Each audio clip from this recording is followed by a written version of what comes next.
എല്ലാവർക്കും SR കറിവെട്ടിലേക്ക് സ്വാഗതം. നല്ല ക്രിസ്പി ആയിട്ടുള്ള കണവ ഫ്രൈ കാണുമ്പോൾ തന്നെ നിങ്ങൾക്ക് അറിയാം നല്ല ക്രിസ്പി ആയിട്ടിരിക്കുന്നത്. റെസിപ്പിയിലേക്ക് പോയാലോ? അതിനായി ഞാൻ 1/2 കിലോ കൂന്തൽ എടുത്തിട്ടുണ്ട്. ഇതിൻ്റെ തലയും തൊലിയൊക്കെ കളഞ്ഞ് നല്ലതുപോലെ ക്ലീൻ ചെയ്തെടുത്തതാണ്. ഇനി ഇത് കട്ട് ചെയ്തെടുക്കാം. എത്രയ്ക്കും നൈസായി കട്ട് ചെയ്യണോ അത്രയ്ക്കും നല്ലത്.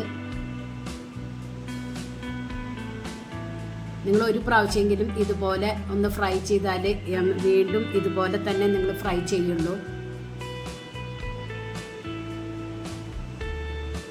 ചോറിൻ്റെ കൂടെ ആയാലും വെറുതെ ആയാലും കഴിക്കാൻ അടിപൊളി ടേസ്റ്റാണ്. എല്ലാവരും ഒന്ന് ട്രൈ ചെയ്ത് നോക്കി ഫീഡ്ബാക്ക് ഒന്ന് അറിയിക്കണം. അത് ഞാൻ മുഴുവനും കട്ട് ചെയ്തെടുത്തിട്ടുണ്ട്. ഇത് ക്ലീൻ ആക്കിയതിന് ശേഷമാണ് കട്ട് ചെയ്തെടുക്കുന്നത്. കണ്ട നൈസായിട്ട് കട്ട് ചെയ്തെടുക്കുക. ഇതൊരു പാത്രത്തിലേക്ക് ഇട്ട് കൊടുക്കുക. ഇനി വേണ്ടത് 1/2 ടീസ്പൂൺ ഇഞ്ചി വെളുത്തുള്ളി പേസ്റ്റ്, 1/4 ടീസ്പൂൺ മഞ്ഞൾപ്പൊടി, 1 ടീസ്പൂൺ എരിവുള്ള മുളക് പൊടി, 1 ടേബിൾ സ്പൂൺ പെപ്പർ പൗഡർ, അതാണ് എരിവിന് വേണ്ടത്, 1/2 ടീസ്പൂൺ പെരുംജീരകത്തിൻ്റെ പൊടി, ആവശ്യത്തിന് ഉപ്പ്, 1 lemon juice, 1/2 teaspoon Kashmiri red chilli powder ഇട്ടിട്ട് കൈവച്ച് നല്ലതുപോലെ മിക്സ് ചെയ്തെടുക്കണം. ഇത് ചുരുങ്ങിയത് 1/2 മണിക്കൂറെങ്കിലും റസ്റ്റ് ചെയ്യാനായിട്ട് മാറ്റിവെക്കണം.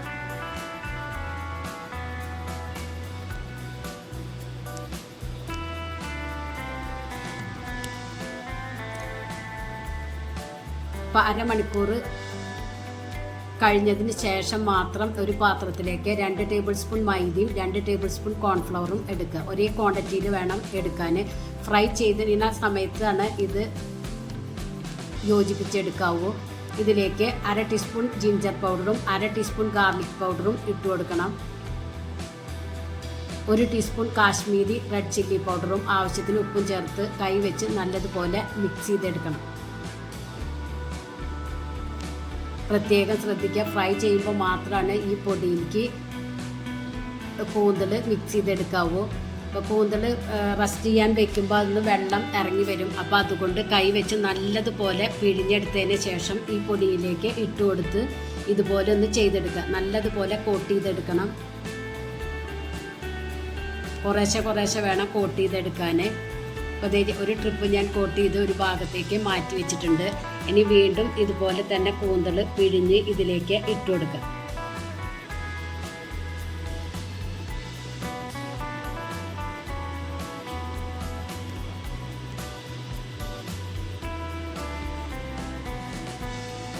പ്രത്യേകം ശ്രദ്ധിക്കുക, വെള്ളം നല്ലതുപോലെ പിഴിഞ്ഞതിന് ശേഷം മാത്രമേ ഇതിലേക്ക് ഇട്ട് കൊടുക്കാവൂ കേട്ടോ.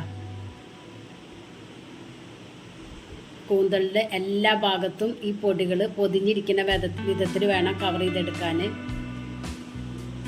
അത് ഞാൻ മുഴുവനും മിക്സ് ചെയ്തെടുത്തിട്ടുണ്ട്. ഇത് ഫ്രൈ ചെയ്യുന്ന സമയത്താണ് ഇതുപോലെ ചെയ്തെടുക്കാവൂ.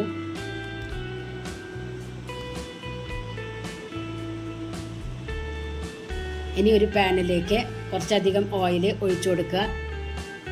ഓയിൽ നല്ലതുപോലെ ചൂടായതിന് ശേഷം ഹൈ ഫ്ലെയിമിൽ വെച്ചിട്ട് വേണം ഫ്രൈ ചെയ്തെടുക്കാൻ. ഇത് ഓരോന്നായിട്ട് വേണം ഇട്ട് കൊടുക്കാൻ, അതല്ലെങ്കിൽ ഒട്ടിപ്പിടിക്കും. കുറേശ്ശെ ഇട്ടിട്ട് ഫ്രൈ ചെയ്തെടുക്കണം. നല്ല ക്രിസ്പി ആയിട്ടിരിക്കും കേട്ടോ.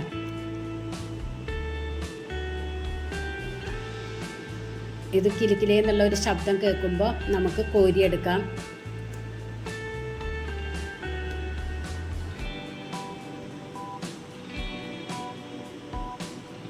ഇടയ്ക്കിടയ്ക്ക് ഇങ്ങനെ ഇളക്കി കൊടുക്കണം കേട്ടോ. അപ്പോൾ അത് ഫ്രൈ ആയി വന്നിട്ടുണ്ട്. നല്ല ക്രിസ്പി ആയിട്ടാണ് ഇരിക്കുക. ഇതിനി ഒരു പാത്രത്തിലേക്ക് മാറ്റി കൊടുക്കുക. ബാക്കിയുള്ളതും ഇതുപോലെ തന്നെ ഫ്രൈ ചെയ്തെടുക്കണം.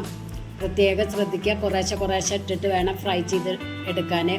ഒരുമിച്ച് ഇട്ട് കൊടുക്കരുത് ഒരിക്കലും, അപ്പോൾ ഒട്ടിപ്പിടിച്ചിരിക്കും. ഇനി ഇതിലേക്ക് പച്ചമുളക് കട്ട് ചെയ്തതും കറിവേപ്പിലയും വറുത്ത് കോരി ഇതിൻ്റെ മുകളിലേക്ക് ഇട്ട് കൊടുക്കാം.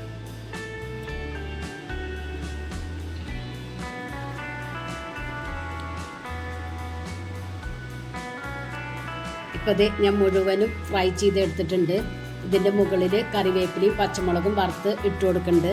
അടിപൊളി ടേസ്റ്റാണ്. എല്ലാവരും ഒന്ന് ട്രൈ ചെയ്ത് നോക്കി ഫീഡ്ബാക്ക് ഒന്ന് അറിയിക്കുക. നിങ്ങൾക്ക് ഈ ചാനൽ ഇഷ്ടമാവുകയാണെങ്കിൽ പ്ലീസ് ഒന്ന് സബ്സ്ക്രൈബ് ചെയ്ത് ലൈക്ക് ചെയ്ത് ബെല്ലൈക്കൻ ഒന്ന് അമർത്തുക.